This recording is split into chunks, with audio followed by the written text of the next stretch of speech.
Here's a news at 10. First, the highlights. Lagos State Government inaugurates 15-member health board selections. Lagos State Government inaugurates 15-member health board selection committee.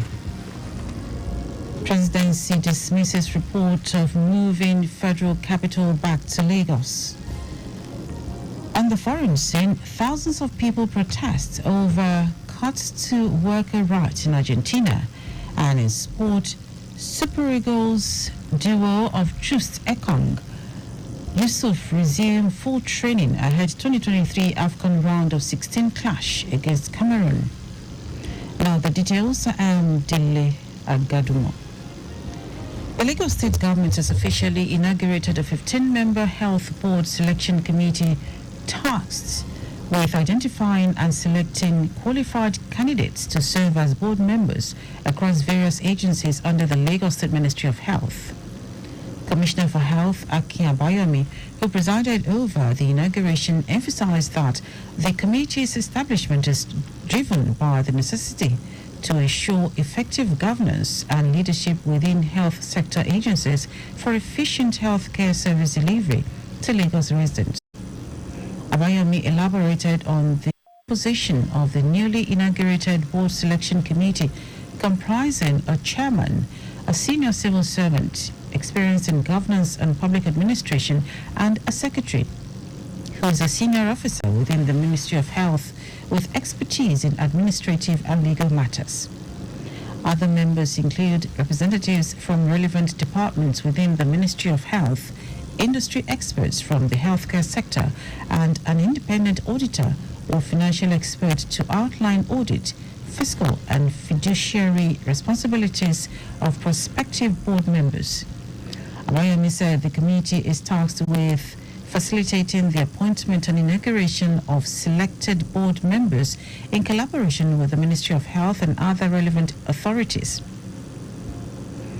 The Lagos State Government is set to enforce the requirement for the provision of firefighting devices in buildings in line with the Lagos State Urban and Regional Planning and Development Law 2019 as amended. Commissioner for Physical Planning and Urban Development, Olumide Oluyinka, who made this known, said the move became expedient to forestall fire disasters in the state as the recent fire outbreak in Mandila's building, Broad Street, Lagos Island, was enough warning for everyone to embrace physical planning laws and endeavor to build right. Oluyinka stated that the requirement for the provision of fire safety devices in buildings is as important as maintaining the right setbacks and air spaces, noting that these requirements are to ensure the safety and security of lives and property. He urged property owners and developers to adhere strictly to provisions of physical planning laws to avoid having their property sealed. The Office of Internal Auditor has engaged the services of the University of Calgary, Canada, for a 5-day training of selected internal auditors. Speaking at the opening ceremony of the training, Special Advisor to Lagos State Governor on Internal Audit, Oyeyemi Ayola, noted that the skill set and capacity training is to expose the internal auditors in service to global standards and procedures of auditing electronic revenue collections and revenue management. The special advisor maintained that to achieve the quality of life that Lagosians desire and to keep up with the Themes Plus developmental agenda of the present administration, there is need for the state government to expand its non-tax internally generated revenue. Ayola said auditors in Lagos State employment will assist the government in blocking revenue leakages, reduce the risk inherent in revenue collections, and ultimately collaborate with other stakeholders to improve non-tax IGR from 18 to 40%. She added that this will make more funds available for the developmental projects in the education, health, security sectors of Lagos economy, thereby enhancing the overall quality of life for Lagos residents. The federal government has urged Nigerians to be prepared for holistic circular management of waste, saying the ban of some plastic materials is inevitable. The Minister of State for Environment, Isiaq Salako, who made the call, said the decision of the state government to ban styrofoam and other single-use plastics is a strong signal to businesses and the general public that the menace of single-use plastics needs to be comprehensively addressed if Nigeria is to deliver on an environmental agenda of sustainability. Salako, while commending the Lagos State government for the bold decision, said the Federal Ministry of Environment recently inaugurated an interagency committee to continue the process of robust consultation across government, businesses, and with all stakeholders to birth a sustainable solution that is sensitive to the larger context.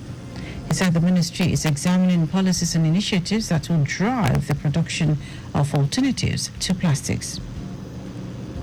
Now to the rest of the stories. The presidency has assured Nigerians that the federal capital will not be moved back to Lagos. The clarification followed reactions of some northern groups and leaders over relocation of some departments of Central Bank of Nigeria (CBN) and offices of Federal Aviation Authority of Nigeria (FAN) to Lagos. Special Advisor to the President on Information and Strategy, Bayo Ononuga, in a post on his X page, said President Bola Tinubu has no plan to move the federal capital to Lagos. Ononuga explained that the rumor first surfaced during the campaign last year by opponents. He said those peddling it anew are dishonest, ethnic and regional champions trying to draw attention to themselves, adding that Abuja has come to stay because it is backed by law.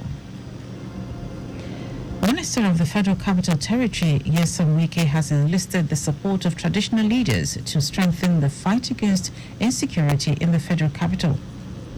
Speaking during a security meeting with the FCT Council of Chiefs and the chairman of the 6 area councils in Abuja, Wike said the support was critical to winning the war against criminal elements.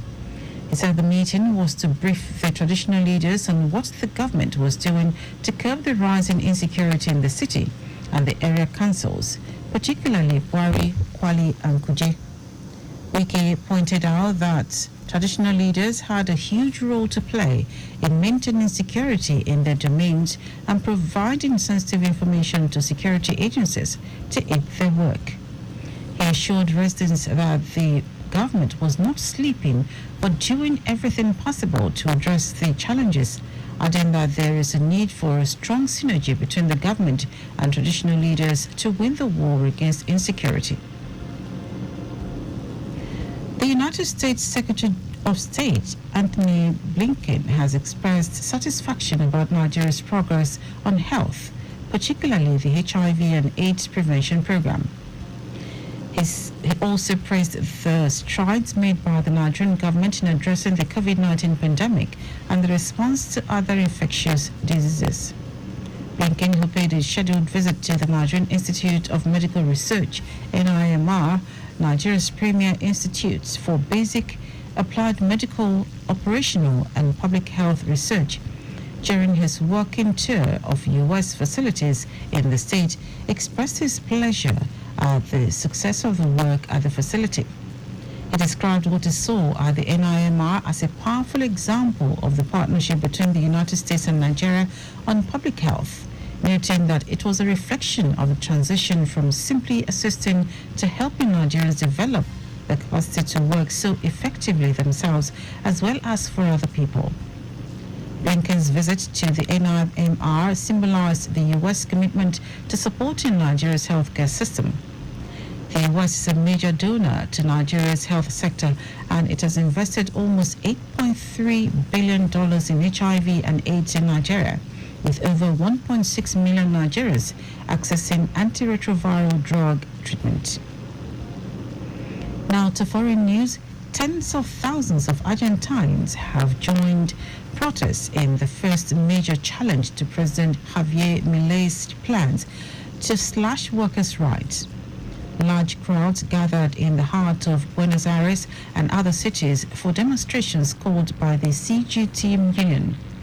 The CGT, which has 7 million members, has been joined by other smaller unions and civic groups, vowing they will not yield an inch of what has been achieved for workers' rights.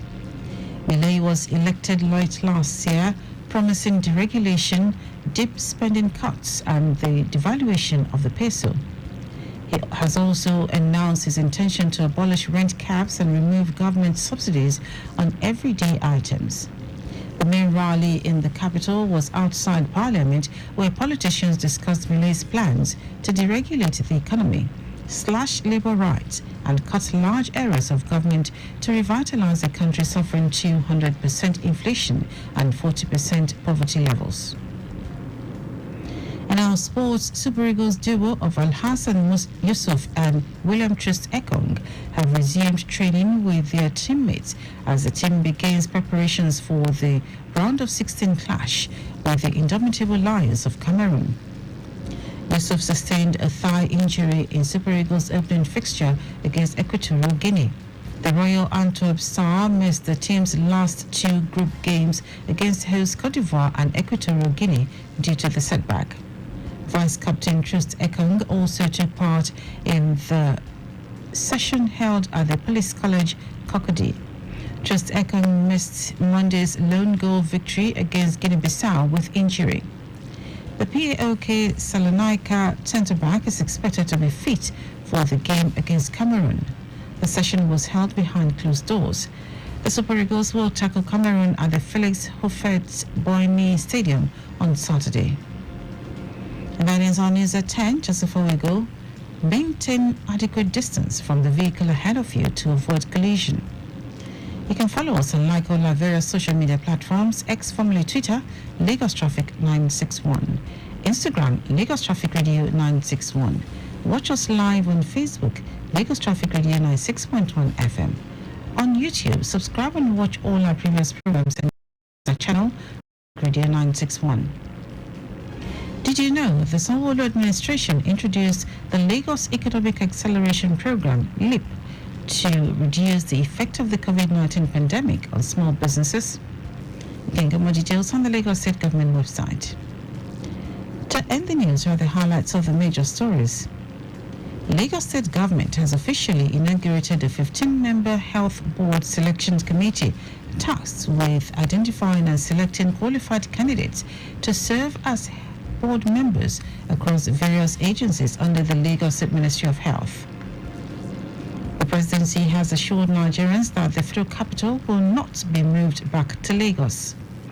We also told you that tens of thousands of Argentines have joined protests in the first major challenge to President Javier Milei's plans to slash workers' rights. And in sport, Super Eagles duo of Al-Hassan Yusuf and William Trist Ekong have resumed training with their teammates as the team begins preparations for the round of 16 clash with the indomitable Lions of Cameroon. For contact with the newsroom, send a message to Lagos Traffic Radio at lagosstate.gov.ng. That ends the news broadcast compiled by Abiola Fabulagun. I am Dele Agadumo. Good morning. Thank you for listening.